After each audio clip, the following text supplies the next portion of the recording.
Hello, it's last week's Friday Talkie? Maybe. Or is it 8,000 subscriber special? 3 million views? Again, special? Or I've been on YouTube for 6 years and a bit special? Whatever, I don't know. It's me talking badly, so you can see what it looks like. Something like that. You should be used to that by now anyway. What is this video? My arcade memories and my dream arcade. And what's that all about then? I have got a series of videos here that I took because I wanted to. These are my favourite arcade games, and I have specific memories that go with each of these games. Memories of the arcades that I first played them in, or played them the most in. And that's what the arcade memories is all about. It's like, where did I play this? What does playing this game make me think of? Where does it make me think of? And how does it make me feel? Stuff like that. And then you take all of these videos and you have got my dream arcade. If I had the space and I had the money, which I have neither, this is the arcade that I would build. It would feature these. Nothing else. Just these. I know there are thousands of arcade games and many great ones that I haven't mentioned here, but those ones don't concern me. These are the ones that I played when I was growing up and, well, when I was an adult as well. These are the ones that mattered to me from start to finish. Anything else I'm not concerned with. So, let me start at the start. Okay, the first one is Pong. This, I didn't play in an arcade, and it wasn't an official Atari Pong. It was something that looked like, well, a big cupboard with a TV screen on it, or a fridge perhaps. Yeah, it was like a fridge or a chest freezer with a screen on the front. And it was in a laundrette in a town called Toaster, which is where I grew up initially. It was the first place that I lived until I was 9. But anyway, it was 1974. When I first got to play this. My mum dragged me along to the laundrette, and while the washing was going round, I was looking at this machine and like saying, "Mum, what the hell is this?" And she stuck 10p in it and said, "Hold that knob, twist it round, look what happens on the screen." Obviously she had seen it before. She knew how to play it. I grasped it very quickly and was completely blown away. I had played electromechanical amusements machines before, you know, where you had actual physical objects that were moving within an area behind a screen or whatever. But this was the first video game, and it blew me away. And I think the thing about it was that I was able to control something that was happening on a TV screen. Up until that point, TV had been something that was controlled at the other end. It was a broadcast medium, you just sat and watched. It was completely passive, and I thought that's all it could do. That a TV could be just a display unit and you could do other stuff with it. Thought never crossed my mind. So here was this, and I was like, what kind of magic is this? What kind of witchcraft? I loved it. And from then on, like every time we went to the laundrette, I would be bugging my mum for like 10p for the machine and come play Pong with me. And I still think it's a fantastic game. I mean, it's incredibly simple. 2 bats, 1 ball, square ball at that. The thing that you don't get when playing it on MAME, and I'm watching it now, it's playing behind the camera, just right there. You don't get the trailing effect on the ball or the bats, because the screens they used were very, well, the phosphor would glow for a while before it darkened, and so you would get a trail behind the ball and the bat, and it was kind of magical. And you don't get that on modern emulated versions of the game, which is a shame. I just think that was a really cool look that went with it that you don't get anymore. God, I'm rambling. Okay, let's move on to the next game. So the next game is Gunfight. I don't remember exactly where I was the first time I played this. I have got a feeling I was somewhere with my school. Some trip, something like that. Quite where I would have been, where they would have had arcade games, I don't know. But I have a very vague memory of that. What I do remember about this is there was a gun handle for your controller. You sort of tilted it up and down to aim your gun up and down. But was there a second controller to make you walk up and down, or was it all part of the same thing? I don't remember. I do know playing it on MAME, like I've done here, it didn't really control as I remember it. Your going up and down somehow seemed to affect where you were aiming. It doesn't feel right. The main version that I've got there, that just isn't how I remember it feeling in the arcades. But anyway, I liked it. There was something kind of unsatisfying about it. I always wanted more. I felt limited by having a limited supply of bullets. But it's a classic game, and I would absolutely, in my dream arcade, have to have that. It just holds special memories for me. 1977 this came out. Pong was out in 72, Gunfight in 74, 75. This was out in 76. Seawolf by Sega. Now, I originally played this as a electromechanical game. There would be like models of ships moving along across rolling waves. It's the only way I can describe them. And some kind of mirrored trickery that produced the torpedoes. And then they released it as a video game when the technology was available. And now the blue crosshair thingy that you see on this video was not there in the arcade game. You had a periscope that you looked into, and you could turn the periscope, and that was your aiming mechanism. And I have to say that it was not an especially fun game, and none of these that I've mentioned so far were especially fun games. The technology was new, they hadn't really mastered it or found a way to make a game that was especially exciting. In many ways they were just making video versions of games that we played using physical means.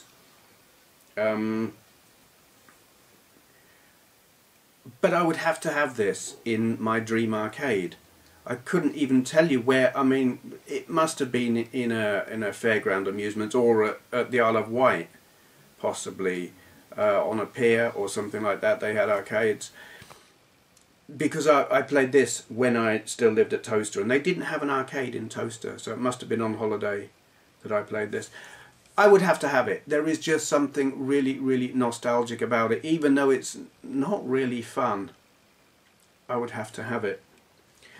Okay, 1977 this came out, Space War. Now I didn't play this until a few years later. My memory of this game, I should add that this, though this is being played on MAME, it's not really very accurate. There it should be gravity and inertia, and it would also be a two-player game, and there's only me here playing it. But basically you've got two spaceships, they fly around and shoot at each other and try not to crash into the star in the middle. And that's it. And there would be a time limit depending on how much money you put in, and you would shoot at each other and try and get the most points before the timer ran out. And it sounds really simple, but it was fun. You had a teleport mechanism, if I remember rightly. You may have, I don't know if you had shields.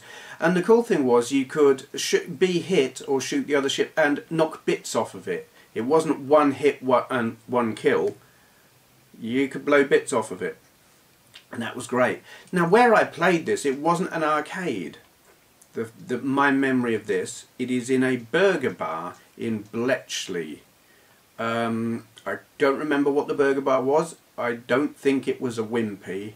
It definitely wasn't a McDonald's. It definitely wasn't a Burger King. It might have been a Wimpy.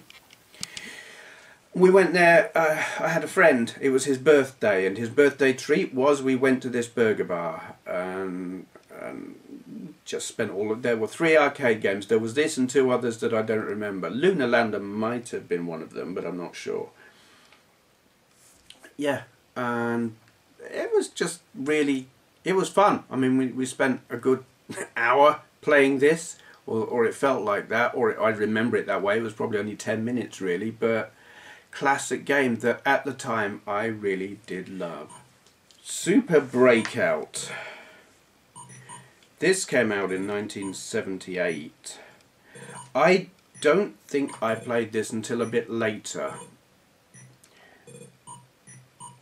And I remember one of the places I played it was this arcade called, it was the Agora.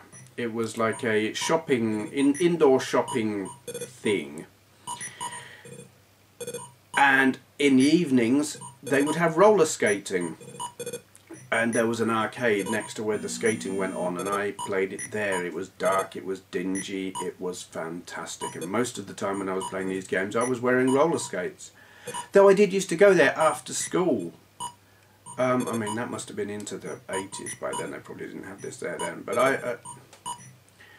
I would go there just to play the arcade games. And this, I remember being kind of perplexed by it because it came out around the same time as Space Invaders.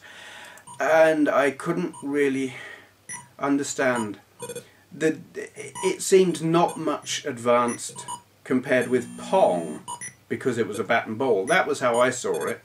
It was just like one step on from, it was like Pong for one person. And when there were Space Invaders around, why would you want to? That was how I thought of it. But somehow nostalgia now has changed how I view it, and I like it. There are better games in the style. I mean, Arkanoid is a better game, but I would have to have this.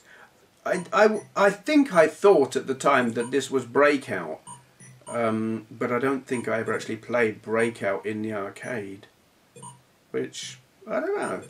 I think back and I actually don't remember well enough. Did I or didn't I? I don't know, but I would have to have this.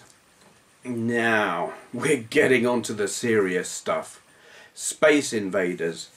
This, for me, this is when arcade games got serious. They got real, they became something special, something that mattered, that wasn't just, oh that's cool, I'll have a quick go, and nah.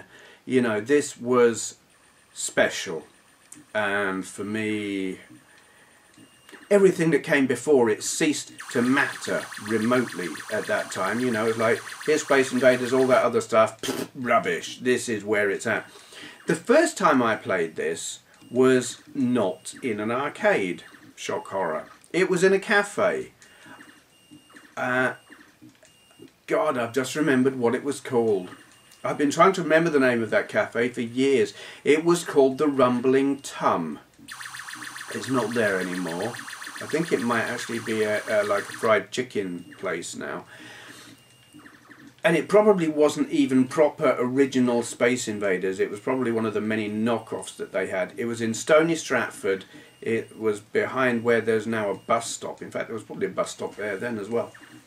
But I used to go there and buy a banana milkshake with ice cream in it and play on the Space Invaders machine. Whenever I had my pocket money, it was off to Stony Stratford, which was like a half-an-hour cycle ride, and play on the Space Invaders. And it was it life-changing? I don't know, but it was...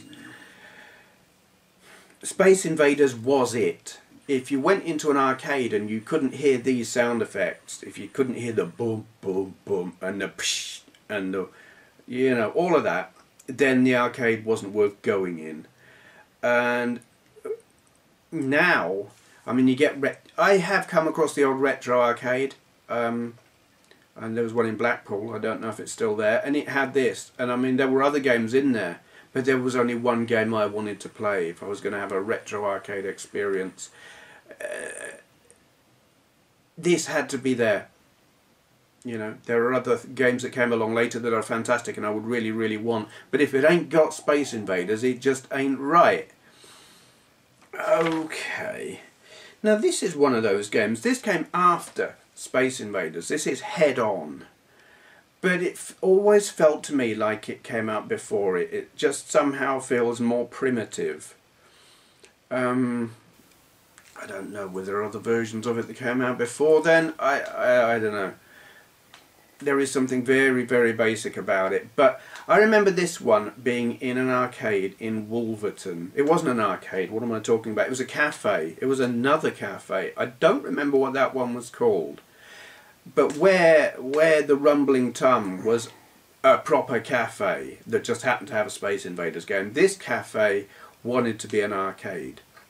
You know, you had your counter where you can go and buy your burger and your milkshake or whatever. But then the rest of the place, there was the odd table here and there, but there were arcade games all around the outside, and in this little alcove it was full of arcade games, and this was one of them. And it takes me right back there every time I see it, and I would have to have it in my dream arcade.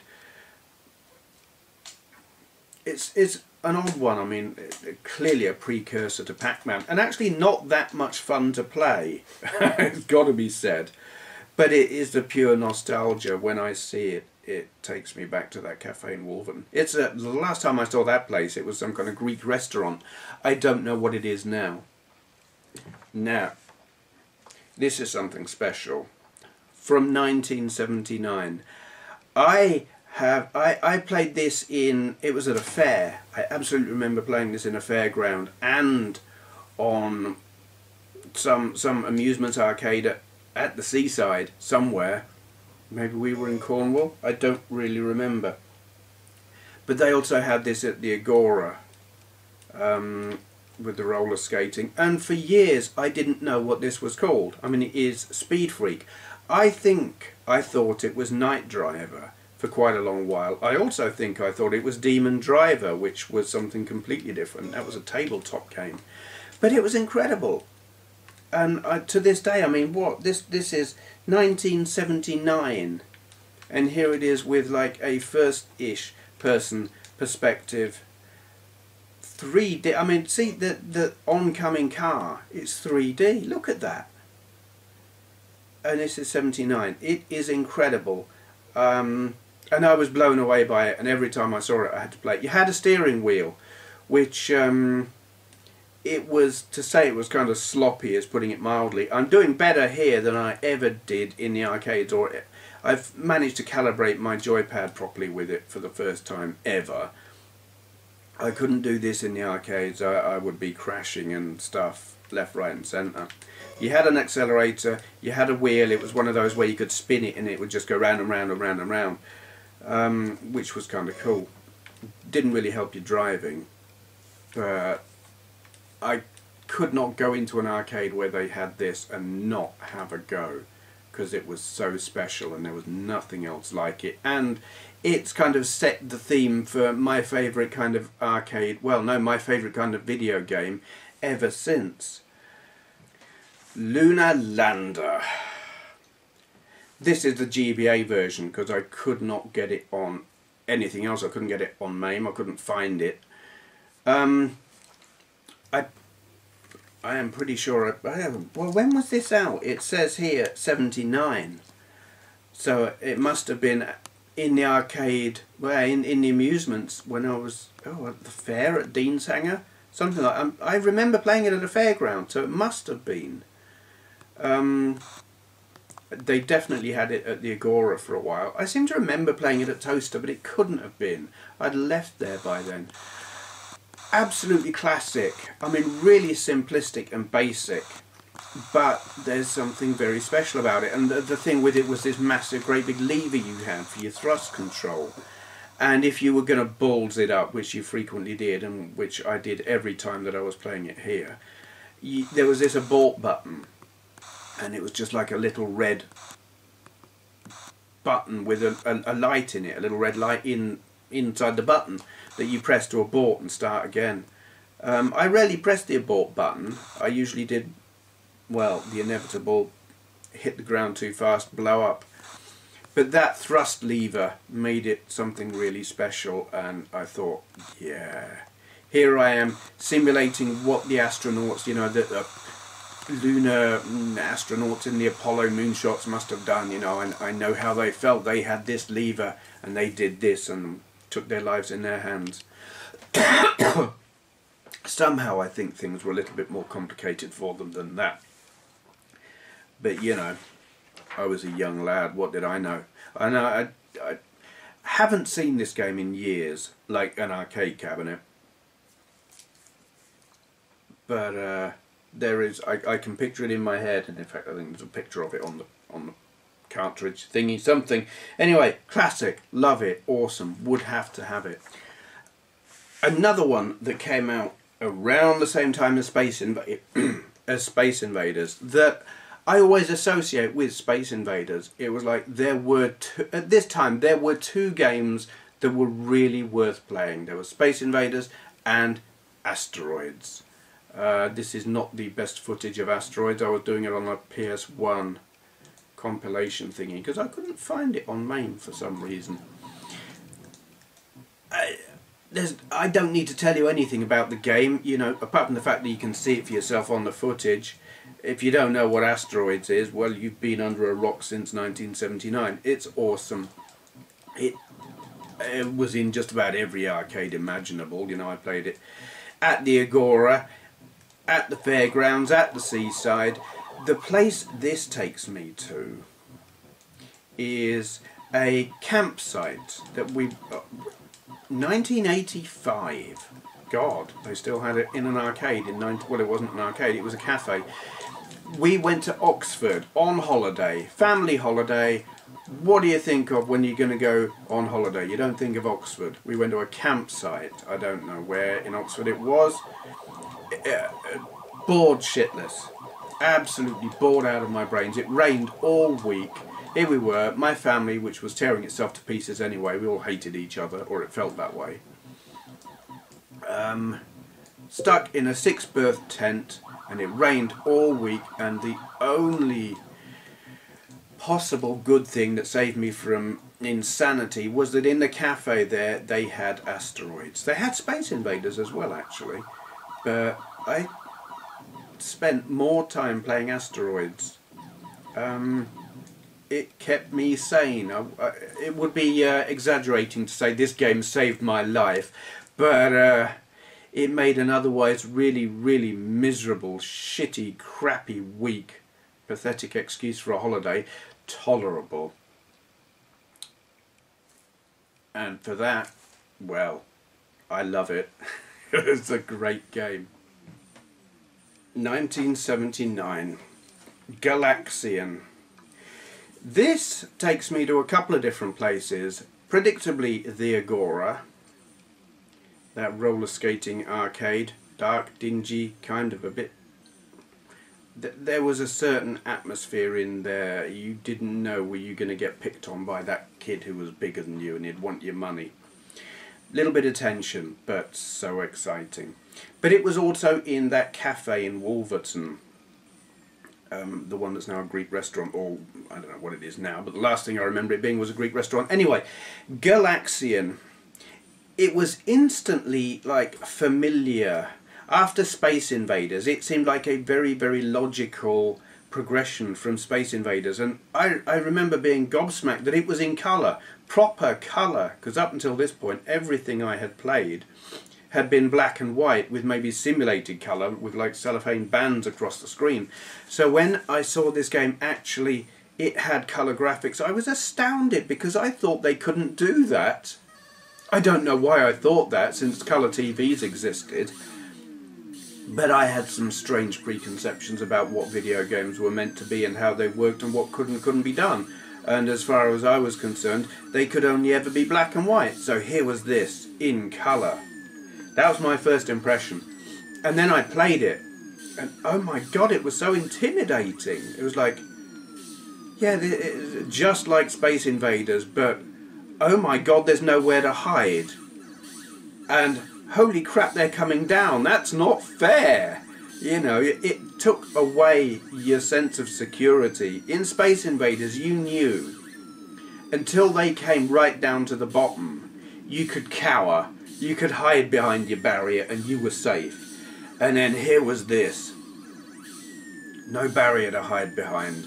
And even if you went and hid in the corner, they were going to come and get you. and they brought their mates, and they didn't, you know, you could fire one shot at a time and they could just drop a shitload on you all at once. It was intimidating, and I sucked at it, and I still do. I rarely got, I think I rarely lasted more than like 30 seconds at it back in the day. I had memories of playing it and like lads standing behind me watching, laughing because I was so bad. But I've got a big grin as I'm just remembering it, and I'm watching it as I talk. It's one of my absolute favourites. I mean, it's not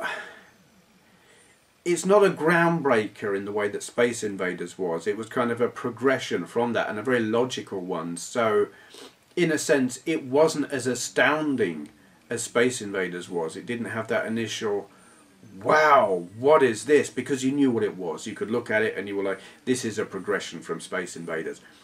But it's still so utterly special.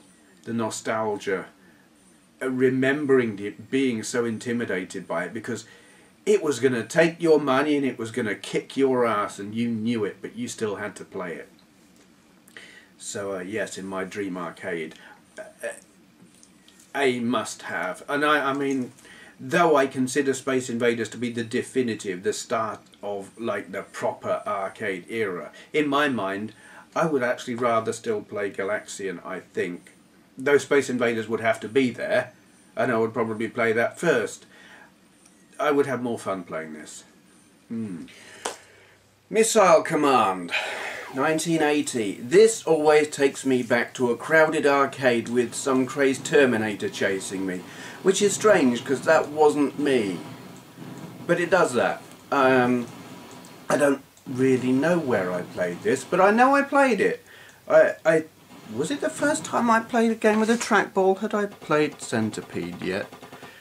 No, I had not. This was the first time I came across a trackball, and I was fascinated, and I liked it because I knew that I could survive for a little while before I died. You know, there were some games you'd play, or I would play, and I would be dead very, very quickly. I couldn't even get off the first level. Like Galaxian would kick my ass so royally. Sometimes I didn't beat the first level, and if I did, it was a bloody miracle, because I was crap. But Missile Command, I knew I was at least going to survive the first level, and I would probably survive the second level as well. And this was good, so I liked it. It was like, it gave you time to get into the groove. Madonna was not a factor, but you know what I mean. Yeah, it ramped up more slowly, and to someone as appalling as I that mattered. Oh my God, Defender, and that noise at the start, that weird big buzzing noise, pure intimidation.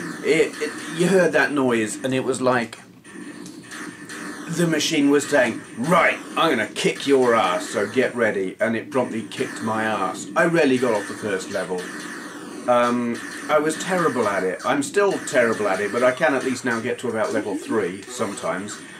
And of course the thing with it then, compared with playing it on a console or on an emulator or whatever, unless you're using your computer keyboard, it was a lot harder than playing it on, say, something with a joypad, because the only joystick controller you had was the up and down. Everything else was a button, and it wasn't push left to go left, push right to go right. No, up and down and thrust, and if you wanted to go the other way, you had to push a different button to turn your ship around, which was kind of really made it hard. So like up, down, thrust, reverse, fire, smart bomb, teleport. My God, brains exploded into masses of splatty pieces on the floor, left, right and centre.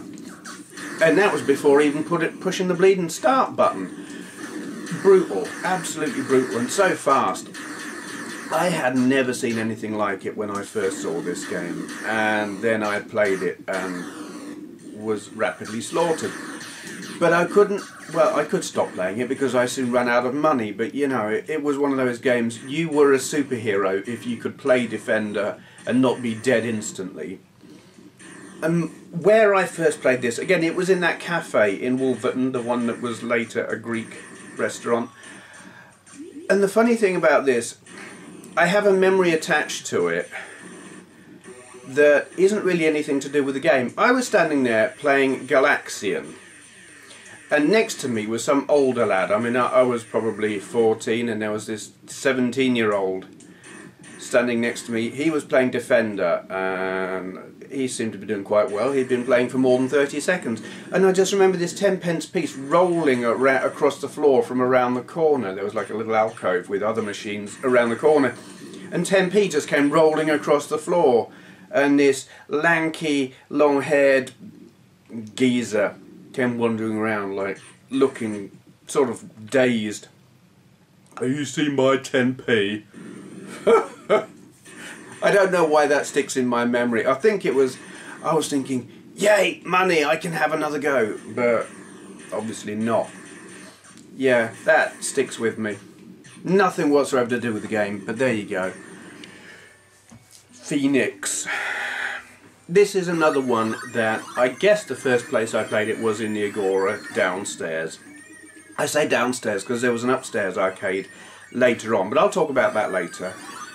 Yeah, but my memory of playing this actually comes from quite a while later. It would have been about 1989. I mean, Phoenix came out in 1980. And I would have played it around 1980, but my memory is from 89. There was a club that I used to go to in Bletchley. It was called the Compass Club. Well, there was a club called the Counterpoint in the building that was run by the Compass Club. Whatever, all of this is irrelevant. It was like your local goth club or alternative music club. They had live bands. They had some fantastic bands. Best band that ever played there was a band called Click Click. Totally strange, but that's neither here nor there. They had pinball machines in there for quite a while, and they had a Pac-Man as well. But anyway, they got this Phoenix game in 89, and I was there with the girl who was my girlfriend at the time, and this other guy, John. He was a photographer. Hello, John, if you ever watched this video, highly improbable. And we thought, yay, Phoenix by this time was retro already. It was 89 and here was this old arcade game, and we thought, yay, nostalgia, we'll have a go at this. And we had a two-player game where, I mean, two-player on Phoenix was you take turns. And I kicked his ass. Shocking, I know. And my memory of it is just my girlfriend looking at us both and saying, "You boys are so competitive," which I found really funny because, like, why wouldn't you be? It's a video game. Yeah, I don't know. I mean, Phoenix as an arcade game, it was cool in that it was a progression. You know, kind of took what Galaxian did and but made the levels different, and you know. It wasn't really groundbreaking. It was just a slight technological progression, game design progression, and of course the whole end of level boss thing was cool. But it was one of those games, I played it, I liked it, I wasn't too bad at it, but it wasn't. There are some games that just blow me away, or blew me away, you know, that they were so new, so different, so mind-blowing. Phoenix isn't and never was one of those. It was a logical progression. But I remember it fondly, and it is one in my dream arcade. I would have to have it. Pac-Man. The Pac-Man that you can see right now, if I've put the video up yet and you're not still looking at my gorgeous mug. This is it's a bootleg version. It's running on Galaxian hardware. Is it actually bootleg, or was it like official but on rejigged hardware because they had the Galaxian board and thought they'd just retool it? I don't know, but anyway. I would have to have Pac-Man in my dream arcade because you just have to, don't you? It's an iconic arcade game. I can't claim to be a big Pac-Man fan. I was never good at it. I never got the urge to play it. I can't even remember the first time or place that I played it. It's that, well, I would say unmemorable. The first time I played anything like Pac-Man was at an arcade in a place called Wicksteed Park. And it wasn't Pac-Man, it was something different, because the Pac-Man character wore a top hat, which was weird. And had legs, I think. So it was kind of odd. But it was more or less the same thing as Pac-Man, and I thought, yeah, this is cool, I've heard about this Pac-Man thing, and now I played it. Great, whoop-de-doo. I don't know. It's an odd one. I mean, I haven't got Miss Pac-Man in my list, spoiler, but I actually prefer Miss Pac-Man. If I was going to play one, I'd find Miss Pac-Man more enjoyable, but I have to have Pac-Man in my dream arcade because it came first. It's the more iconic. I'm kind of like that. I prefer to have the original than the improved sequel of things. I don't know why. But there's that. Pac-Man. Battle Zone. There is so much that I could say about this game. I have so many memories attached to this, and some are so not good that I'm just not going to tell you.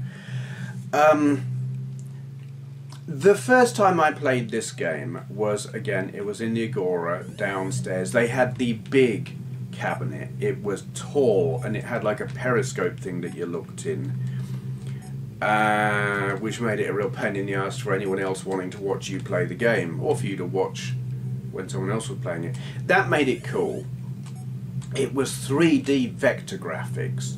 That made it uber cool, because I loved the whole idea of anything being a 3D representation of a virtual world. Didn't matter that it was vectors, which wasn't exactly realistic. That didn't matter. This was a virtual world and you were in it. That really was cool. And the twin sticks, you know, this was realism in my mind, and a step up into a whole new era of gaming, or something like that. I don't know, you know, it was virtual reality to my mind. It was something that could take you out of the world that you were living in and put you into a different one. And that to me was absolutely fantastic, because at that time I really didn't like the world that I was living in. So the first time I played it was in the Agora, but the place that sticks in my mind was Stony Stratford. There was a news agent, Martin McColl's, I think it was called, or just Martin's after a while, something like that. And they had it just inside the main entrance, in the door, and I would stand there and play it for, well, until my money ran out, really. And it was kind of odd, because it was odd that they had one there in the first place. This was a news agent and kind of general. Well, it wasn't exactly even a convenience store. It was a bit like W.H. Smith's is now. They had all sorts of stuff, magazines and stationery and sweets and loads of stuff. Anyway, and you would get all of your normal typical customers coming in, and there'd be this kid standing near the doorway playing on this arcade game, and people would look at you weird, because it was very out of place. I don't know why they had it there, except I guess kids like me kept playing on it, making them lots of money. And I would go there just to play it. I didn't want to go buy magazines or comics or newspapers or anything else. I just wanted to play the Battle Zone, and this is my top, 49, but I mean Battle Zone will be in my top 5 easily, absolutely. Love it. Astro Blaster. From when? When are we looking at now? 1981. It's the voice. Actually, there are two things. It's the voice. Actually, it's three. No, there's a whole bunch of things that do this. Wow, how good am I at this? First you got the voice. Imagine you're in a crowded arcade. Again, it's the Agora. There are people falling on their asses on roller skates. It's dark. There are a lot of people. You can't see every machine that's there, but you can hear them all. And this one, you keep hearing this voice, and then you find out where it's coming from. In fact, you don't find it from the voice. You find it from the explosion sound. It's this really, really deep, bassy sound that cuts through every other sound in the arcade. And it doesn't matter if everything else is being drowned out, you can hear that boom sound. And you follow it. You're trundling along on your roller skates, trying not to fall over and break your neck, and you find this machine. And you think, right, I'm going to have a go at that. It's fairly stereotypical. Ship at the bottom goes left and right, fires up at aliens that are doing crap up there above you. And I mean, that's a fairly stereotypical kind of, even stale, even kind of design. You know, we've seen it for years now. But it does it in such a way that is tense, and then it's got this noise as your fuel runs down and your laser temperature goes up and the ships are buzzing around and dropping bombs and crap. You've got this buzzing noise and it gets higher and higher pitched, and the voice is urging you, you know, fire more or fire less, or you're running out of fuel, or all kinds of crap. It really gets to you until you're almost in a state of panic. And I can't think of many other games that have done that so well, because if you took away all of the sound and just add your typical pew, pew kind of noises, it wouldn't do a thing. You'd just be like, yeah, whatever. But with these sounds and that voice,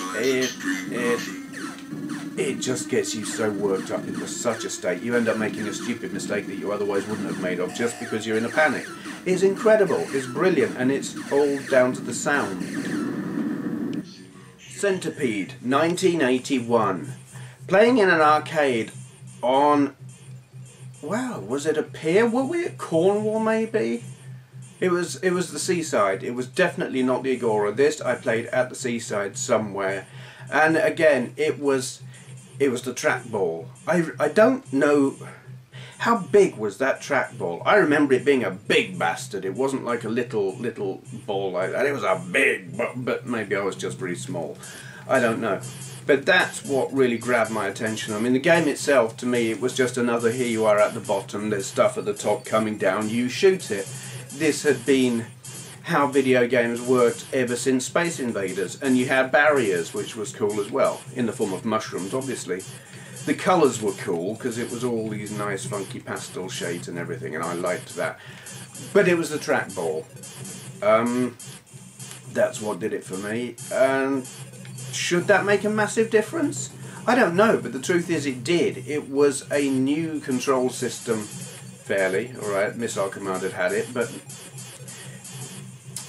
I don't know, for this kind of game it seemed very different. It made it feel very different, and it's a shame playing it now on every games console you care to mention, and you don't get what you got in the arcade because you haven't got a trackball. Granted, you can get trackballs to plug into some consoles, but who's got one? I ain't. So yeah, you don't necessarily get the original feel of it, whatever you're playing it on these days. But I would have to have this in my dream arcade. Though it's never been a staggeringly groundbreaking game for me where I've been like, wow. I just remember it with affection. It's always one. I wouldn't play it for ages. I would like have a couple of goes and be like, yeah, that was fun, and move on to the next game. But I would always come back to it because there's something kind of pleasantly simplistic about it that I enjoy. Scramble, 1981. Okay, this one is one of those games that for me was groundbreaking and made me go, wow. It wasn't in the graphical technology. I mean, yes, you've got those nice pastel colours and everything that we've sort of seen in Centipede to a degree. It was the horizontal scrolling and changing levels, and that you had a gun and bombs. This made it special. And also that it was kind of a situation that you could recognise. there was kind of, alright, you were in a rocket ship, but ignore that fact.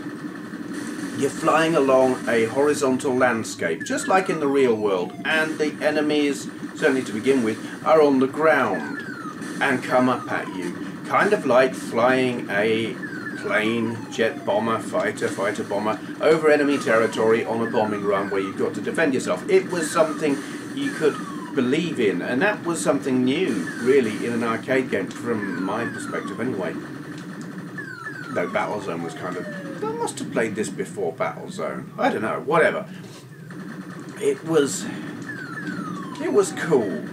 And obviously it started the whole sideways scrolling shooter genre. It was the first of its kind, and brilliant for it. And it was one that it stands up there for me among the likes of Space Invaders, Defender, and this, and Pac-Man, an original of its type.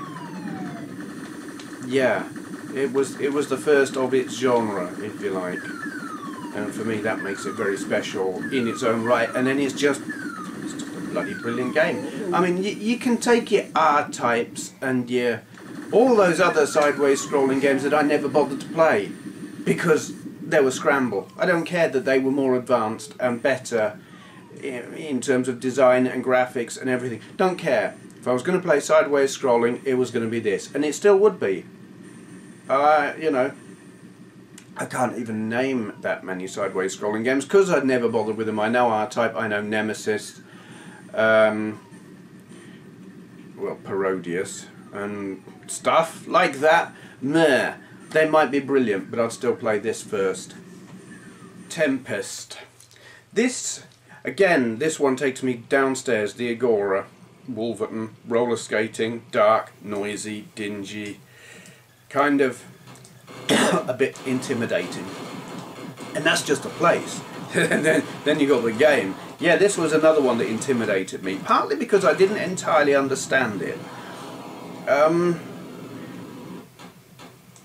But I was fascinated enough that I would keep putting the money in and going back to it.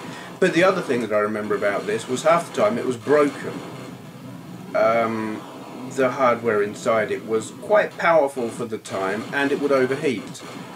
And they were forever breaking down.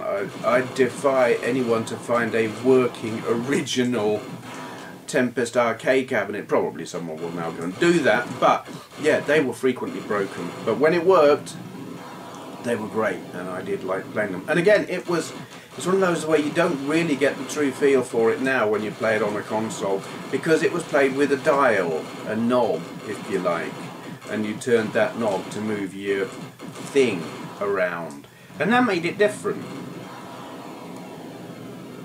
And that's about all I can say about it, really. I didn't understand it, I got my ass kicked by it, I liked it, and if I could play it when it was working, I did. And I died rapidly. Donkey Kong, 1981, in the Agora, up against the back wall. I can even remember exactly where it was. Two things strike me about this game when I think about it from back in the day. The first was the sound was bloody awful. It always seemed, I always wondered, why don't they turn it up? I can't hear it properly. And here I am with it running on MAME now, and I'm thinking, why don't they turn it up? I can't hear it properly. What was with the sound? The quality's terrible. It sounds better on the NES. It's like, did they sample these things and sampling technology wasn't right? I don't know. The other thing that strikes me when I think about it from back in the day, I didn't actually like it. I like it a lot more now than I did then. And I think it's because it was so different that I didn't understand it.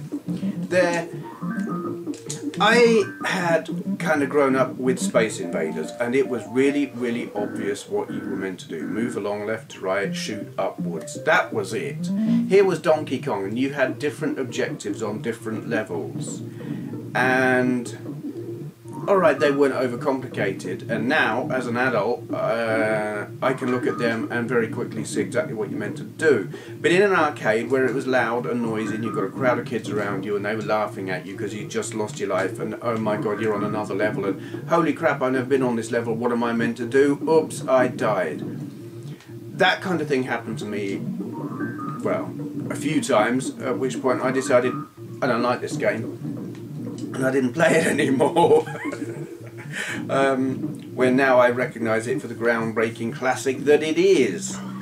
Yeah, but back in the day, it just...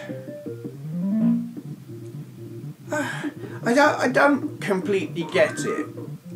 I don't get why I couldn't really get my head around it. But I know that I couldn't. And it's not like I was a stupid kid. I'm really and was quite bright, but it just flummoxed me. I was like, no, this is just too complicated. Too many things, too many possibilities, too many... I guess I didn't want options. You know, do you go left, do you go right? Which ladder do you go up? Do you jump over the barrels? Do you smack them with the hammer? I didn't want options, I just wanted a clear objective, shoot that or die. And I'm still kind of crap when it comes to making choices actually. I don't like having options, which is really weird because in the modern world everything's all about having options. Okay, moving on. Frogger. This is another one I remember from the seaside. And I remember thinking, this is really charming and nice. And I think even my mother liked it, which maybe isn't a good recommendation. Now I play it, and I have pretty much the same attitude towards it. It's quaint and charming. Is it a good game? Well, I suppose in one way, yes. You've got a clear objective and you go for it and it gets harder. And yeah, I suppose it is a good game. It lacks the aggression that I like in my video games, I think. But, you know, I actually lump this into with a group of games from that era, and they're the ones, they're not necessarily non-violent, but they're non-shooting. Pac-Man, Frogger, Donkey Kong. I put them all together. Was there another one? Amidar. That was kind of fitted into that group. It was the non-shooting game, I guess, with sort of physical-ish kind of characters, though Pac-Man was more of a, he wasn't exactly a physical thing, was he? He was some kind of pizza with the slice taken out, whatever. But yeah, I lumped this into that group of games, which I wasn't and probably still aren't a fan of. But I appreciate its place in history and its importance, and for that I would have it in my dream arcade. And I do feel a lot of nostalgia for it, even though I wouldn't play it a lot. I would have to have it there in my arcade, because it's Frogger, it's a classic. It was something different from all those shooting games that were just flooding the market, most of which I ignored, because they weren't Space Invaders or Galaxian, but nevertheless. Yeah, it was something different, and that's good. From 1982, Popeye. Now, I don't think I even played this more than once in the arcade, but I would have to have it in my dream arcade, and I couldn't tell you which arcade I played it in. No, actually I do. I know where it was. It was again in... No. Thinking now. Silver Blades, Birmingham, ice skating. Went ice skating with the school on a school trip and they had this. Anyway, but the reason I would have to include it isn't because of that. It's because I had it on the Atari 2600 and I really kind of liked it, and for a time I got quite good at it. And just the fact that there was a version of it in the arcades that looked so good, and it does. I mean, for 1980 or whatever it was, 82, this is bloody gorgeous. Is it 82? Looking now. Yes, 82. It is. It's gorgeous, and obviously totally kicks the ass off the Atari version that I've been playing. So I mean, yeah, I have nostalgia for it, though I had been playing a different version. But I do remember being in Silver Blades, and I think I played it and was actually really disappointed, because there I had been being really quite good at the Atari version, and I thought, I can play this, I'll have a go, and I got my ass handed to me on a plate, diced into small pieces. Wow. Tesco will probably sell that and call it beef burgers. I should probably move on. Yeah, Popeye. Also from 1982, and another one that I played first on the Atari 2600. This they had downstairs in the Agora, in the corner. This was, you'd walk, well I suppose which corner depends on which which door did you walk in from. There were multiple entrances to this arcade. But it was in the corner, and I was not good at it. This again, this is one of those that I lump in with Pac-Man, Donkey Kong, Frogger, Amidar, Cubert. Yes, they go together, and I suppose Popeye as well, actually, it would be fair to say. It was one of those non-shooting, character-based games that was kind of cute and semi-non-violent, I suppose. Well, they're all kind of violent, in that things get squished or eaten or whatever. But it was non-shooting. It was good. I like it. I mean, everyone, I don't know about everyone, lots of people thought it was appealing because of Cubert's, like, swearing, if you like, his use of colourful language that you couldn't read because it was just a load of letters and squiggles and stuff. But it was different and entertaining. You know, it was one that I would come back to. I was crap at. I did get frustrated by it because I could reach a level and play it and no, I need to go left and push the button and go right and fall off or something like that. I still do that now. You know where you want to make him go, but making him do it, it kind of, aspects of it, of the movement, were counterintuitive to how your brain would have you push the joystick, that kind of thing. Brilliant though, classic. Robotron 2048, something like that. Yes, Silver Blades. That's where I played this. Ice skating rink in Birmingham. This was out in '82. I think it was probably later than that I played it. Oh God, when would it have been? Probably about 1986. I played this in Birmingham. I went to this club called the Compass Club in Bletchley, which I referred to earlier, but when I went to it, what I was referring to earlier was a golf club called the Counterpoint. Before that, it was just like a youth club, and they organised this trip to Silver Blades in Birmingham, ice skating, and I could sort of ice skate badly, so you can see what it looks like. But they had an arcade there, and they had this, and I was gobsmacked. The noise and the brightness and the twin sticks. But the thing I mostly remember about it was that all the other kids in our, or not all of them, but certainly a number of the kids in this youth club that I was with, they all kind of crowded around while I played it because they'd never seen it before either and were astounded that I could just go on this thing and play it, and well, I was dead quite quickly, as you would imagine, but you know, I seemed to know what I was doing, and I don't know. I mean, that was kind of it was a weird youth club. All the kids there were from Bletchley, and I wasn't. I came from a little village.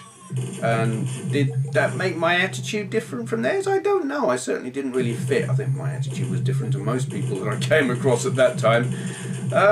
But they seemed not to be into video games and not to understand them for reasons that I don't comprehend, because they were pretty much the same age as me. Why? I don't know. But that's my memory of this, and I loved it. I would have to have it in my arcade. Moon Patrol. This goes back to the Agora, as many of these games do.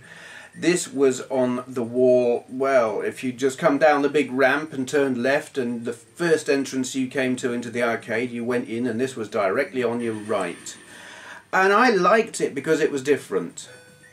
had all your Space Invaders and all that, you know, aliens coming down, you go left and right. And this, you know, there was shooting, there were aliens, but the whole jumping and shooting boulders and jumping holes and stuff, it was different. I'd never come across anything like it. And was that fuel as well, is it, or something? No, I don't know about that. Timer. Whatever. There was something about it that kept me coming back to it. But it was it seemed rock hard. I play it now and it's not as hard as I remember it. It seemed to be that I could jump the things and I could blow up the boulders, but I was always getting bombed by those bastard UFOs and I just couldn't seem to avoid them and their bombs. Where now, not so hard. But yeah, and something about the suspension on the little buggy thing was really cool. It looked so advanced. I look at it now and it's not, but back then, yeah. And this is the thing that you don't, how to put it, there are lots of younger people who are getting into retro, who maybe they weren't even born when this stuff was around, or if they were, they didn't play it, they were too young, something like that.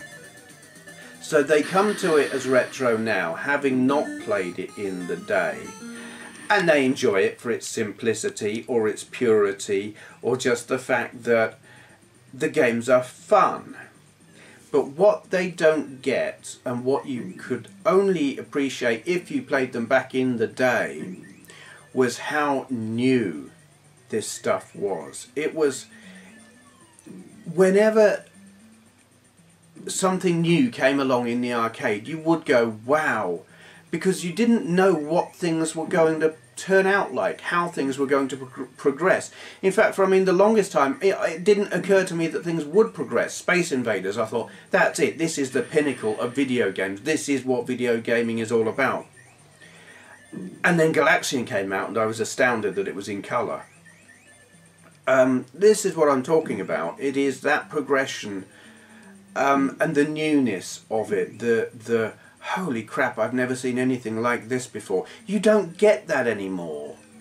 Now you get a minor improvement on whatever it was you were playing already, where back in the day things were mind-blowing. Things that you look at now and think, yeah, that's nice, that's cute, that's quaint. They were gobsmacking. And this, parallax scrolling landscape, and the suspension on the little buggy, these things were really something back then, where now you're just like, yeah, whatever. Pole position. I think the first time I saw this game actually was at a fairground somewhere. Yeah, I can't remember where, but it was definitely a fairground. And two things struck me, first of all. One was the steering wheel. I was always impressed by driving games with a steering wheel, and only two others. I only remember two others with like this kind of perspective before it. One, well, no, Speed Freak, because I didn't even see Demon Driver, so it was like Speed Freak, and then there was this. And I remember the wheel, you could just spin it and it would go round and round and round and keep on going, which was odd. And the other thing that struck me was there was this sampled voice at the start, and it always sounded kind of woolly, and I wish they'd turn the volume up because you couldn't hear it properly. I loved it. I wanted to play it as much as I possibly could. I never had enough money, and I was always crap. I was really crap. Sometimes I would get through qualifying, but I would rarely last more than a lap or so through the game. I was just rubbish. And to this day, I have only found one version of this game that I can play. On home consoles, forget forget the 8-bit computer conversions, because they're just not the same. But like on fairly faithful conversions on modern-ish consoles like PS2, Xbox, stuff like that, they look right, but they're not playable, because you can't play this game with a joystick. You've got to have... Well, I've tried playing it actually on the Xbox with an Xbox wheel plugged into it. Couldn't do it. It just was not right. It didn't steer properly, and the only home version I've found that works is one of those Jack-specific plug-and-plays, which is what you're seeing here.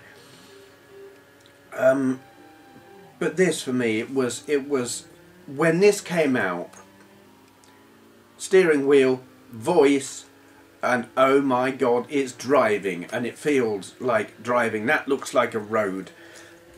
It was exciting in a way that there were loads of top-down style racers and things at that time, and they just didn't, you know, that to me was not a driving game. This was something special, and to this day I still think this is one of the best driving games ever made. Best racing games, if you like. A must-have in my arcade. This and Pole Position 2, pretty much interchangeable. Have either one, I don't care. They're so similar, it doesn't really matter which one. They're both awesome, but obviously this was the first one that came out. When was it? 1982. Love it.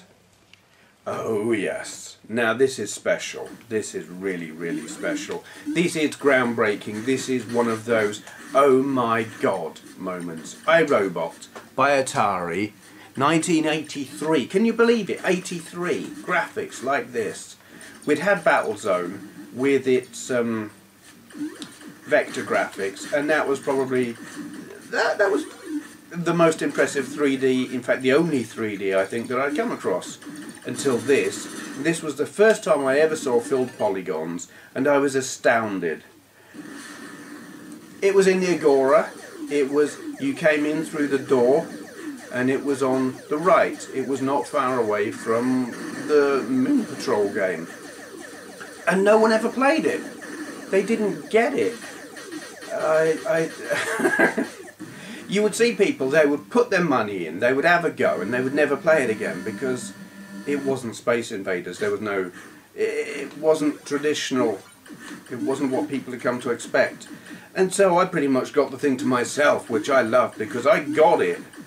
And I was, the game itself was alright, it was exciting, I understood what you were meant to do, and sometimes I was even able to do it.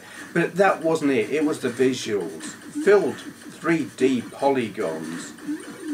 It just astounded me. This was like magic. This was something, this should not be possible. And I was gutted when the arcade got rid of it. It wasn't making them enough money. And, you know, it was a commercial failure. And they got rid of it. I was like, you can't get rid of that. It's bloody awesome. And it went. And I never saw another one again, anywhere, ever. That arcade was the only place I ever saw this game. And I'm so thankful for MAME. Because from like 1983, 1984, right through until, well, I started playing MAME on my Amiga in, God, mid-90s. They actually had MAME on the Amiga. I had to wait all that time before I could play it again. And now it's like whenever I get a new computer and I'm installing MAME on whatever system, in fact, this is a must-have. And in my dream arcade, this would just, you know, it's essential. Gyrus, 1983, downstairs in the Agora. Yep, I would say the back wall, but it wasn't the back wall, it was like the next to the back wall. I know where I mean. You'd walk in through the side door and walk straight ahead, and there it was. The thing that struck me about this game, well, several things. The whole rotational thing, that in itself was not new because I played Tempest. Going round the outside of the screen, Buffalo Girls, was not new, but it was cool and I liked it. It was the music, and you can't really hear it here for some reason. What was it? Toccata and Fugue, something like that. I can't remember who composed it, but there'd been a piece of music in the charts called Toccata by a band called Sky, if I remember rightly. It charted. It was cool. It was like a disco version of Toccata and Fugue, something like that. Yes, and so I was like, hold on, I know this music, this is really cool. And with that blasting away and playing this, and it being one that I was actually quite good at. I could get through quite a few levels before I died. And I have this memory of, there was this guy who I knew off of the CB radio, because yeah, I was a CBer, and this guy, my handle on the CB at that time was Xerox, which was really lame. It was years later I changed it to Dr. Benway. But anyway, he was Pinball Wizard Steve. And we would compete with each other because we were competitive kind of people, and we played against each other on this game, and I remember that quite well. I think he beat me. He was really quite good. We competed against each other on quite a few games, as I remember. This was one. I remember it fondly. I still like it. It's still quite a favourite. I do come back to this one quite a lot if I'm playing on MAME or some arcade compilation or whatever. I almost get a tear in my eye when I look at this. Atari Star Wars from 1983.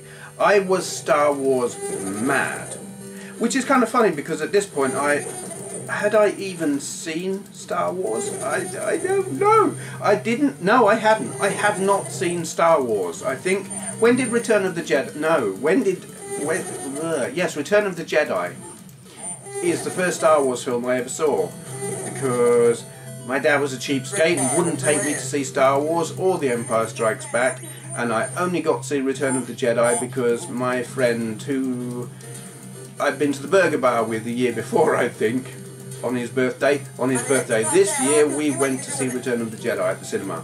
So anyway, I was Star Wars mad, and when this suddenly appeared in the Agora, and it was a sit-down cabinet, I remember going in there on my roller skates, I'd say nearly 4 miles. I can actually skate really quite well, and here's another story. They've started skating again at the Agora, and I'm going there at the end of this May. Some of my family go there, and I'm going there. Anyway, yes. So go in there on my skates, and there's this. I can see this big dark-coloured box, if you like, sitting on the floor in the arcade, and there's a crowd around it and booming music, and I'm like, what the hell is this? And I kind of trying to just get through the crowd to see what the hell it is, and then I see the screen, and it's like, holy crap, what is this? I mean, I'd seen 3D vectors before in Battlezone, but here it was, in colour, moving quickly, and it's a bloody X-Wing fighter, for goodness sake. I mean, only to a young teen like myself, X-Wing fighters were the pinnacle. I mean, yeah, the Millennium Falcon now is way cooler, but then, you know, at that age, I wanted to be Luke Skywalker, and I wanted an X-Wing. And here was this game that not only could you fly an X-Wing, you could go down the trench, and that was the best scene in the film, and here you were doing it. Never mind that it was vector graphics. That didn't matter. That just made it look more sci-fi. It was futuristic, mind-boggling, and then you got Obi-Wan talking in your ear, and Darth Vader and all that lot with the sampled speech. It blew my mind, and for the however many years since, if I saw one, I had to play it. And it's the same now. If I had the money, and they sell for about $3 grand, if I had the money, I would buy one. And the space, I haven't got the space either. In fact, I think if I had the money, I would buy one anyway and then figure out what to do about the space afterwards. But I don't, and it's probably just as well, because I don't think Andrea would appreciate it. But I'm sure you can hear the enthusiasm. I love this game. This is my all-time favourite arcade game. I don't care that it's from 1983 and they have advanced video games and arcade games since then. I do not give a crap. This is as good as it gets. Look, you're probably not looking at the things I'm looking at now as I speak. I'm looking at the tower section and watching myself get my ass kicked. Words fail me when I try to describe how much this astounded me back in the day, and how even now I still feel that sense of wonder going through the various stages on this, and you see the masses of fireballs coming at you, and you're left, it's choices again. It's like, hell, do you try and stop the fireballs from taking your shields, or do you try and, you know, it's like one more tower, but there are 3 fireballs. I got quite good at this in the arcade, and you can't, I mean, yeah, you can play it on MAME, and the best you're going to do is a mouse, and it's not right, it's not good enough. You can point your cursor and shoot things well enough, but you also have to use it to control the movement of your ship, and it doesn't work with the mouse. You just can't quite put your ship where you want it when you've got to do that whole up, down, left, right to avoid the fireballs and the catwalks and stuff. You need that arcade controller. So MAME is never quite right. But yeah, I did get quite good at this back in the day with a proper controller on the arcade game. I could get to level 4. I don't know if I ever got to level 5. As a rule, I consistently can beat level 3. You know, I'll start on level 1, work my way through, get to level 3, and probably finish level 3 with no shields, and start level 4 with hardly anything, and get my ass kicked, as has happened in the video here. But I don't know, words fail me. You get the gist, I'm waffling. It's bloody awesome. Love it. If I could only have one arcade game in my dream arcade, it would be this. Unfortunately, here in the real world, I can't have any arcade game, so I don't have it. 1942 from 1984. Yeah, this is one, again, the Agora downstairs. This reminds me of a school trip to the Agora. I think it was like an end of term thing, and we were given choices. You know, that there are places you can go for your end of term treat, and one of those was the Agora, to go roller skating. And I thought, well, cool, I can roller skate. I go there about twice a week already, so yeah, I'll do that. And they had this, and I had to go, and it kicked my ass. And it still does. It's a funny one, because I mean, it's really quite simplistic. In here you got your plane, you've got the standard left, right, up, down, fire, and a smart bomb-ish kind of thing. Has it got a smart bomb? No, you've got the loop, haven't you? And then you know, some power-ups and stuff. Nothing overcomplicated about it. It should be quite easy. When you look at it, really, it's Galaxian, isn't it, with a scrolling background. You haven't got the massed ships at the top, but the way the planes come in at you and stuff, it's pretty much Galaxian.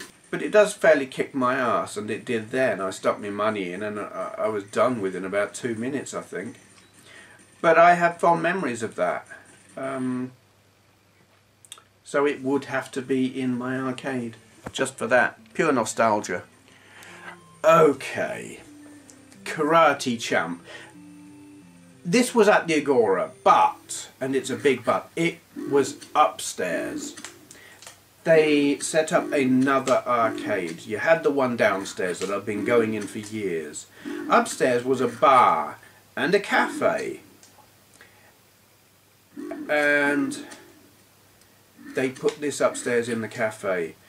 And I was surprised to find games there at all anyway. And then here was this fighting game and twin sticks. I had used twin sticks before because I had played Robotron.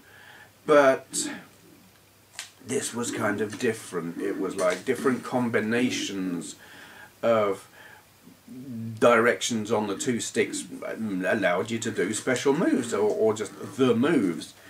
And that was something different. And I was fascinated by it. And I look at it now, and it's still actually one of my favourite fighting games. I'm not generally into fighting games. I mean, Street Fighter 2 and this. And anything else, I don't you know, Tekken kicks my ass, Virtua Fighter kicks my ass, Mortal Kombat I don't even like. This I really do like. I'm crap at it, truly awful, but I love it. And it just goes back to being in the Agora upstairs, and there was something about being upstairs as well. It set you apart. It was kind of detached. You were away from the crowd, so there'd be all these people downstairs roller skating, and you could play your game and then just sort of step to one side and peer over this balcony, and here you could watch everyone, and you weren't surrounded by crowds of people. I kind of liked that. It's hard to explain. But that, for some odd reason, goes some way to my feelings of nostalgia for this game. Odd. So, Paperboy. This is an odd one. I'm kind of in two minds about this one. I like it and I don't. I would have to have it in my arcade because it is so different and original and unlike anything else that I'd come across before. But I also... it kind of annoys me. It annoys me on home systems, it annoyed me in the arcade, because I actually think it's kind of unfair. You're confined to such a small space, and you know, it's like if something's coming you want to move over to the right, but you can't because you're already right over on the right and there's hardly any room to move to. It felt very constrained, very restricted, and that sort of pissed me off. Your range of movements was very restricted, but I would have to have it because it was so original.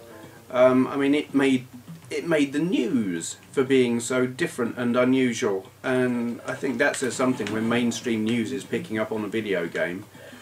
Where did I play it? This was another one that was upstairs in the Agora.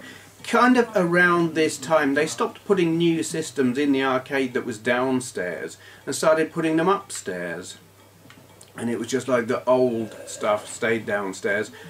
And eventually, in fact, they closed down the arcade that was downstairs altogether, which was very sad. But for quite a long time they had them both, and it was the older, they still had Space Invaders and Galaxian downstairs. But yes, I remember this one, playing this upstairs, and it being impressed, but you had the steering wheel? No, you had handlebars to control it, and that was cool as well. It was kind of unnatural, I mean, it should have been intuitive, but it was awkward, but impressive all the same. Another one from 1984, that was also upstairs in the Agora. Marble Madness. This, to me, we were getting into a new era of video games. It was still just about in what I consider to be the classic era, but only just. Games were getting more adventurous, more imaginative, more creative. This was something different. They had moved away from your invaders, aliens, whatever at the top, and the ship at the bottom, and kill everything. And they were getting more adventurous and unusual and imaginative. And this was really imaginative. This game impresses me to this day. It was another one with a big fat trackball on it that I really liked. And again, though the controls on home consoles work with it, you know, you can play it with the D-pad, there's nothing quite like playing this with a big fat trackball. That's what it was designed for, and it made the most sense that way. You know, the faster you span the ball, the faster your ball moved on the screen. And that's how it was designed, and anything else just isn't quite right. Brilliant game. 1984, Return of the Jedi. This is one of the last games, second to last maybe, that I remember playing downstairs in the Agora. It used the same controller as the Star Wars coin-op thing, and that strange tiller thing, like a wheel with joysticks on the end or something. Anyway, it doesn't work well on home systems at all because you need the right kind of controller, and you just can't get the right controller for home systems. But I played this in the arcades and I liked it, and a lot of people don't like it. I've read magazine reviews of it and I've heard people talk about it and they say it's just too awkward, too fiddly, and they don't like it. I got it. I was able to do it in the arcade. I could control it with that fancy controller, and well, I was certainly able to like complete it and go back to the start again, which was what, 3 levels, something like that. I was able to do that, which was pleasing. There's not a lot else I can say about it, really. It was cool to be playing Star Wars.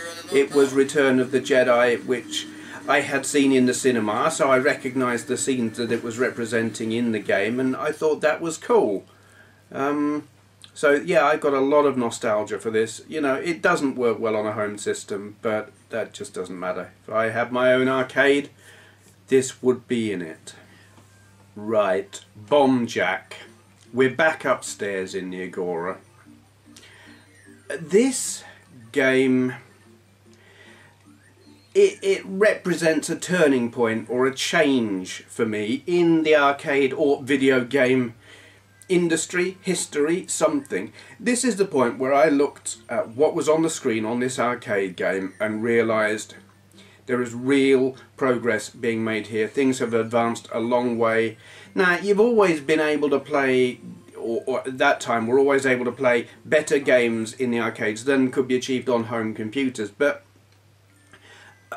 towards the end of the 8-bit era, you were able to play pretty fair approximations of the games that had been in the arcade. You could play a good Galaxian, a good Space Invaders, a good Defender, a good Donkey Kong on your home computer, be it your Commodore 64 or your Spectrum or your Beaver or whatever. They did a half-decent job.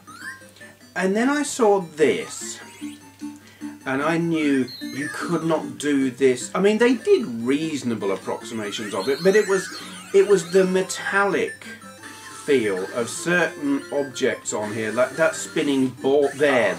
I'm saying there, that's probably not on the screen as I speak. There's a spinning ball and it's got a metallic feel to it and the smoothness of the movement, and it just occurred to me, this is beyond what could be done on, I don't know, my mate's Spectrum or my Atari 2600, like by quite a significant way, it seemed to me. I mean, you look at it now and it's no big deal, but back then this was, visually to me, it was a big step forward, and I think it was at this point I realised, hold on, this progression of video gaming technology and capability isn't going to stop. They keep getting better, and this is really getting impressive visually. Yeah. So I would have to have this. I played it a lot, and I think just because it was so pretty, because in terms of gameplay, it's a platformer. You know, jump around, collect things. We'd seen that before, to a degree, but it was just so pretty. 1985, Commando. This is the last game I played downstairs in the Agora. Yep, it wasn't Return of the Jedi, it was this. And it was a school trip. I remember it was probably actually one of the last. I was probably getting ready to leave school. I think it may well have been the end of term bash, like had done exams, I think, or no, we wouldn't have still been there. It's like we finished the exams and never went back. But it was towards the end. We went to the Agora with the school and they had this, and I thought, yeah, this is great, I want some of this. It was that freedom of movement thing. You know, you got your guy, you can choose, are you going forwards, backwards, left, right, and you could do them. There was no forced scrolling. You took your guy wherever you wanted and you shooted whichever direction you wanted, and I really liked that. Needless to say, I got absolutely stuffed by the game very quickly, because it's rock hard. Or it is when you play the way I do. But I loved it. It's also what I consider the end of the first generation of arcade games, I consider it. I mean, maybe that was even earlier, but things changed after this, in my mind anyway. Things got more advanced technologically, and the way arcades felt changed. Certainly the arcades I was hanging out in anyway. Yeah, Commando for me was the end of an era. And this is the start of the new era. Outrun, 1986. This was when Sega began to dominate. It was sprite scaling technology was coming to the fore, pushed by Sega. Visually really impressive, but the arcades changed for me, probably because I think they shut down the arcade in the Agora downstairs, and all that was left was upstairs, and the atmosphere was different. It wasn't dark, it wasn't dingy, it wasn't full of young thugs who were probably going to try and steal your pocket money, but it lost the magic. It became commercialized. It became, it was almost it was kind of family friendly actually, which arcades hadn't been up to that point. That, you know, that, yeah, you could let your kids in there, but that your parents wouldn't want to go in there. And it all came, it changed. Yeah, it became kind of sterile at around this time, and that's a shame. Loved the game, but I didn't actually play it that much. I think it was more that, no, I loved the visuals of it. I was so totally impressed, and still am, with the sprite scaling and the rolling of the hills and all of that lot. But actually in terms of gameplay, I didn't and still don't really like it. I find it too hard to too easy to crash. You know, you've got this tiny little gap between one car on your left and one car on your right, and you can't even see it until you're there, and then bam, you've crashed. Stuff like that. I find it's a little bit too tricky in that way. I'd rather play pole position, believe it or not. Same technology, 1987, Super Hang-On. Alright, I played Hang-On and it was cool, but I think visually Outrun was better, and then Super Hang-On came out and it's like, wow, and you got the bike to sit on, so that was brilliant, and I came to really love this game. Again, it's from that sterile kind of era. Arcades were changing, and it's not just that the technology had moved on and the kind of places that were running arcades were different, though they were. There were actually, or it seemed to me, fewer new arcade games coming out. It's like, I don't know, had they run out of imagination, or was, as a business, were arcades becoming less viable and making less money? But it just seemed like there were fewer games to play. The ones that were there were more impressive, but there weren't as many of them. There was less variety. So while I love this game, I feel kind of sad when I think about what the arcades were like when this was around. Maybe it was just the arcades that I was hanging out in. In fact, I mean, there weren't that many that I could go to at that time, which is a shame. I mean, there was the Agora. There was, what the hell else was there at that time? There had been one in there was a campsite, you know, like camping tents and stuff, in a place called Cosgrove, and they'd had an arcade there for a while, but that had closed down by the time this came out, and that was a damn shame. What else was there? Not a whole lot. Operation Wolf.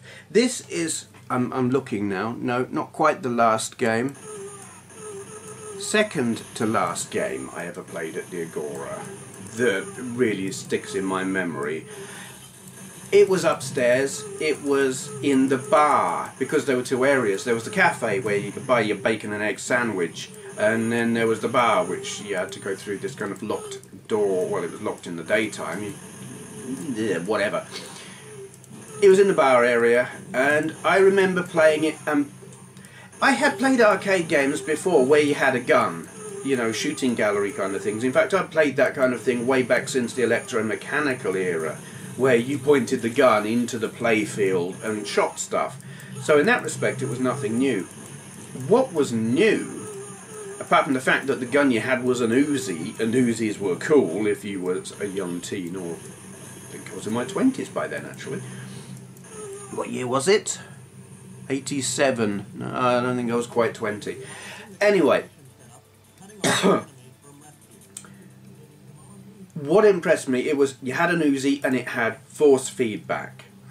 You know, it rumbled and vibrated and shook in your hand when you fired, and that was great. That added such a level of immersion that you just didn't get in other games. And it's strange, I mean, it's a simple thing, and we're so used to it now with all of our rumble packs and buzzing, vibrating joypads and whatever else. But then, here it was on this game. I'd never experienced anything like that before on a game, and it blew me away. Uber realism. Can you imagine? Here it is. I mean, look at that. Does that look realistic? No, it doesn't. But you had a vibrating gun and you've never experienced that before, and it really was brilliant. Okay. Afterburner 2. This I played somewhere new. I've moved out of the Agora. In fact, I still used to go there, but this was in it's called The Point. It's a cinema, or was a cinema, I think they still have the cinema, in Milton Keynes, the main shopping centre. Massive big building shaped like a pyramid, called The Point. And in the foyer area of the cinema they had a few arcade games. Later on they had a full arcade just a bit further in. But they got this and it blew me away, just the speed of it and the force feedback joystick. No, I mean this plays well enough on MAME, though to be honest I have never found a home system where it's quite right. Again, it's like Star Wars, you need the proper controller. You can't quite control it properly with a joypad, or even like a joypad with an analog stick like I was using here. It's just not quite right. You don't have the level of control. Possibly even the Mega Drive version is easier to control on a home system than this. But in the arcade you had this big stick with a lot of movement on it. It had a lot of travel and it had force feedback, so you'd be pushing it and it would be pushing back against you, and it was exciting. You felt like you weren't just fighting the game, you were fighting the machine and it was fighting back at you, and that made for a very intense game. I mean, it was loud, assuming they had the volume turned up, which they generally did. It was loud, it was visually intense, and the machine would fight back physically. You know, you pushed, it pushed back. That was brilliant. Okay, this is the last game I played in the Agora.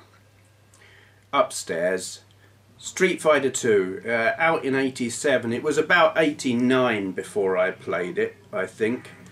I used to go in and play this with, she was my girlfriend at the time, and we both really enjoyed it, and it was just so, it wasn't too difficult, especially playing head to head.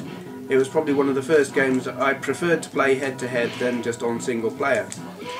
And I think the thing about this was that it then came out on the SNES and was a really good version, and we would play it to decide who was going to do the washing up, stuff like that. It was, you know, if there's a disagreement, right, I'll play Street Fighter with you and we'll decide by doing that, you know.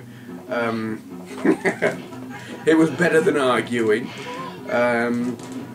Yeah. It was Duel by Street Fighter, and that started by playing this in the Agora.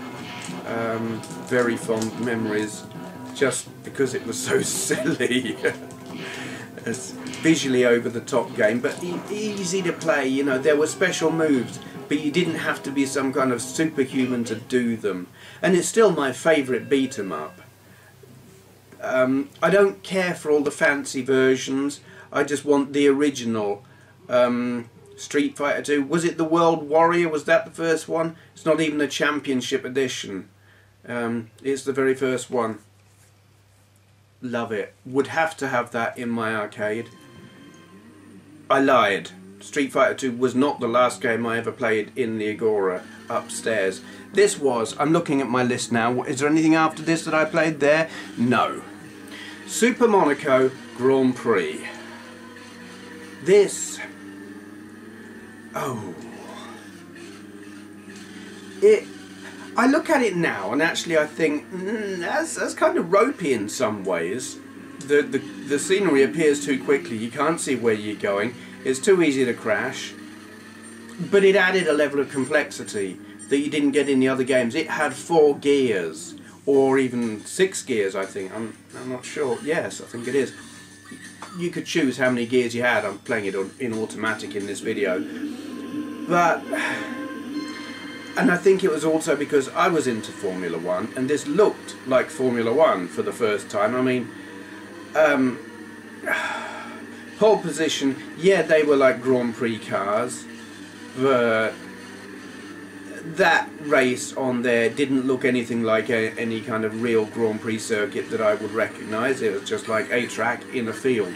This, you know, you're not playing in a field. You know, this is recognisable as something a little bit like Monaco, especially the tunnel. The tunnel impressed the hell out of me. And again, looking at it now, it's kind of primitive compared to modern racing games. There's no two ways about it, it just is.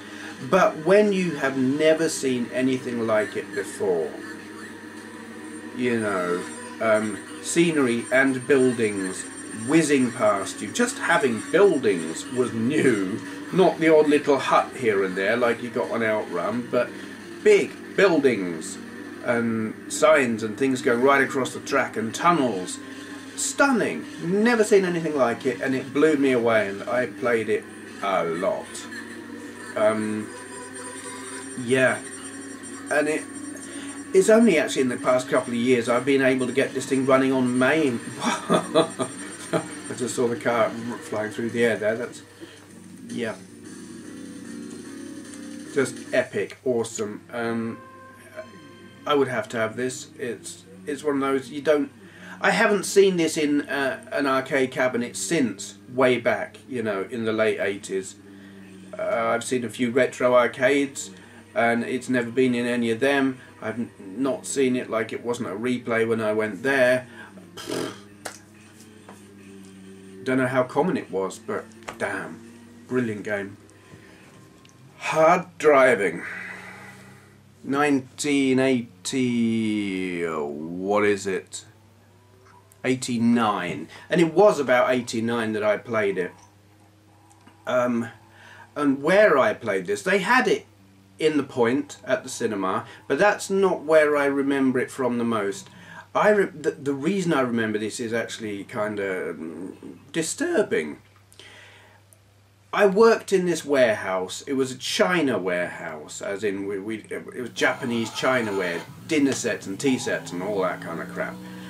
And one lunchtime, a bunch of us there got a lift from this lad we worked with, and we went to the pub in Wolverton, the Queen Vic, not off of EastEnders, and they had this game there, and I played it, and I was crap.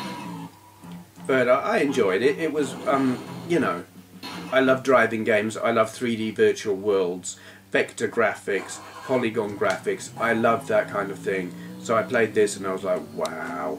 But the reason it sticks in my mind is on the way back, the guy who was driving, whose name is John, I don't know what happened to him, he was driving a Ford Escort van. I was in the back. In fact, 3 of the 5 of us were in the back. So there's no seats, no seat belts, and he decides as we approach work to do an overtaking manoeuvre just as there's a rubbish lorry coming up the road on the other side, and so we're like head to head. It's like he's playing chicken with it. He hasn't got room to pull in, and it's getting closer, and I was just like, we're all going to die. Scared the crap out of me. He just about managed to pull in before we were all killed. I never ever went in a car with him again. He was just showing off, saying, hey look, I can do an overtake manoeuvre here, and nearly killed us all. Twat. Yeah, But that, for some reason, makes me remember, or seeing this game makes me remember that. Yeah, something like that. I'm not sure which reminds me of which. Well, probably edit that. Yes, this game just reminds me of that, and something about the intensity of that incident. It somehow affects how I feel about this game. I mean, it was that incident that was intense, but I kind of feel intensely about this game. The two seem to be connected. Strange that. I don't know how that works, but there it is. Radmobile. Yeah, this isn't Radmobile, this is Gale Racer on the Saturn, the footage. Because I can't get it to run on MAME adequately. But I played this in the Point, and it wasn't down the back in the cinema area. It was in the bar area. They had a bar in the Point for quite a long while, and I loved it. I used to go there at night and hang out and get drunk. But they had this. It was one of the last games they had in there, I think, before they closed the bar. I just loved it. It was the scaling technology and everything that I just loved. You know, I played Super Monaco, and to my mind this was visually superior. Though I look at it now, I'm not sure. Is it? I don't know. Maybe. It was a progression in some ways, I'm sure. It's actually, I can't get a good impression because I'm watching the Saturn game instead of the arcade game. But anyway, yeah, sprite scaling. Probably the last sprite scaling game I played, looking at the thing there. Yes, it is. Loved it. I would have. I mean, I didn't see this very often in the arcades at all. In fact, I only ever saw it at the Point. But it impressed me so much, I would have to have this. Virtua Racing. Yeah, this, I'm breaking one of my own rules here. I never played this in the arcades. So there is no nostalgia in terms of, I can't, there are no memories of a specific arcade or location or incident or anything. I never played it in the arcades. I read about this in computer and video games. I saw pictures of it. I really, really wanted to play it. The only arcade I could get to at that time that was still open, because they'd closed the Agora arcade down by this time, if I remember rightly, was the Point. That was the only arcade near me, and they didn't have this. I thought they should. They had a proper arcade in there by now. You know, not just a couple of games in the bar and a couple of games down in the cinema foyer area. They had an arcade with lots of games, and I thought they should have this. I went there loads, and they never had it, and I was gutted, and I always wanted to play it because the photos looked fantastic. And it wasn't until I got a 32X that I got to play anything approaching what the arcade game was like. And even then it wasn't that authentic.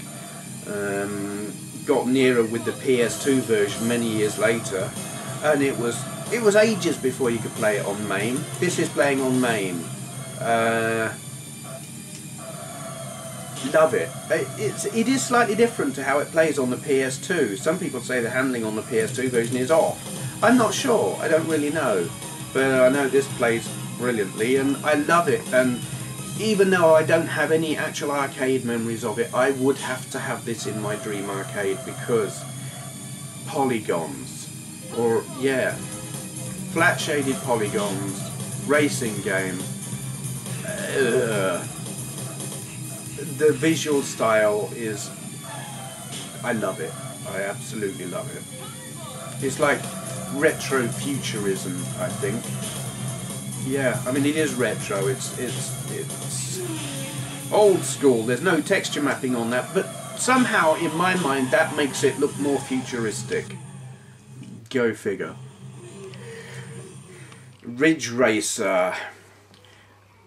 Another one that blew me away because, okay, I hadn't played virtual racing in the arcades, so my first taste of proper 3D arcade racing was this. You know, it was the first racer I played that wasn't sprite scaling, and here it was in all its texture map glory, and my jaw dropped.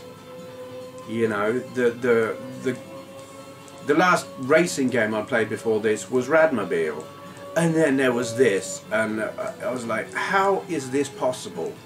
How can this be remotely possible? And so I just played it and played it and played it.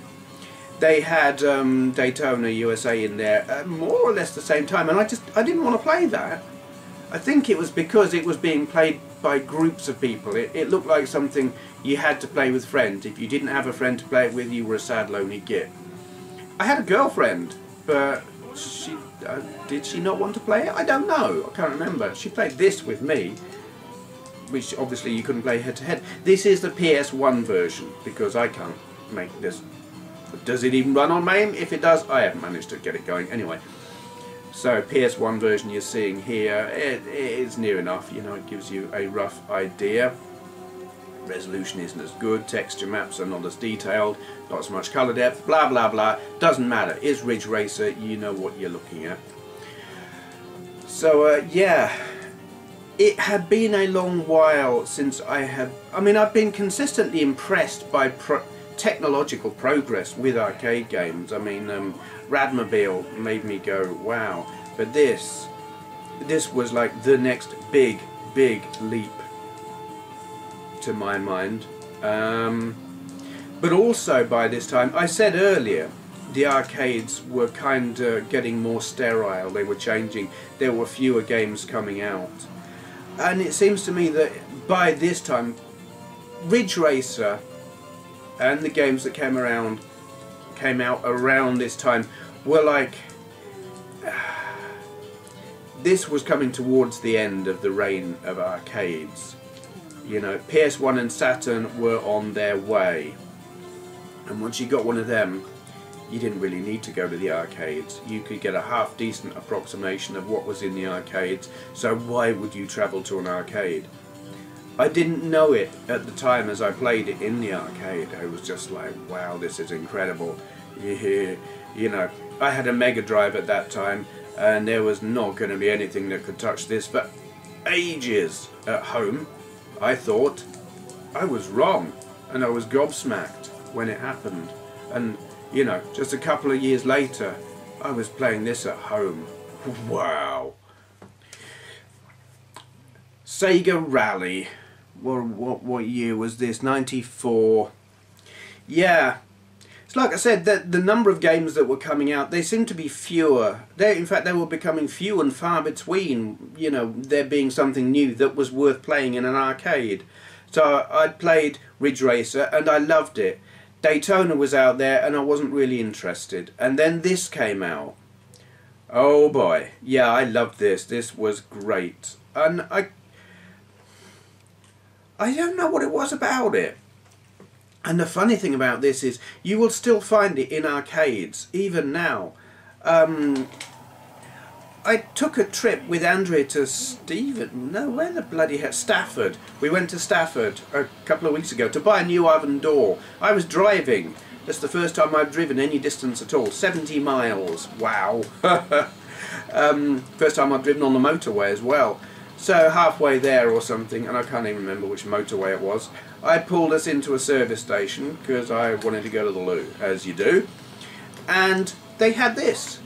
It seems whenever I go to a service, you know, a service is somewhere on the motorway, they've got some kind of arcade game, and they had some modern looking racing game, Fast and Furious kind of thing, something like that, I don't remember. And they had this, and it seems like whenever I go in a services on the motorway, they've got this somewhere.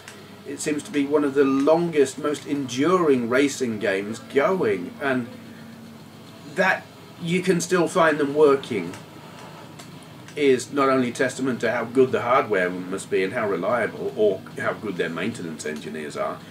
The fact that obviously people must still be paying good money to play it, otherwise they wouldn't have it in these places. It just shows how good the game is. And obviously you've got that two-player head-to-head thing on it, which is just brilliant.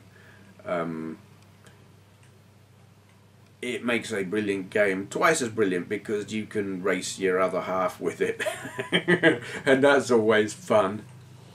Yeah, I mean, I was never much good at it. I'm still not much good at it. But I've got to say, I mean, this is the Saturn version, obviously. I I haven't even bothered to try and get the arcade version to work on MAME.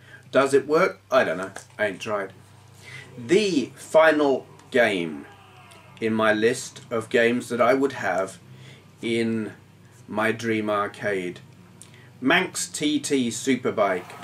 They had this in the Point arcade. It was kind of up the stairs from the foyer. Not in the main arcade.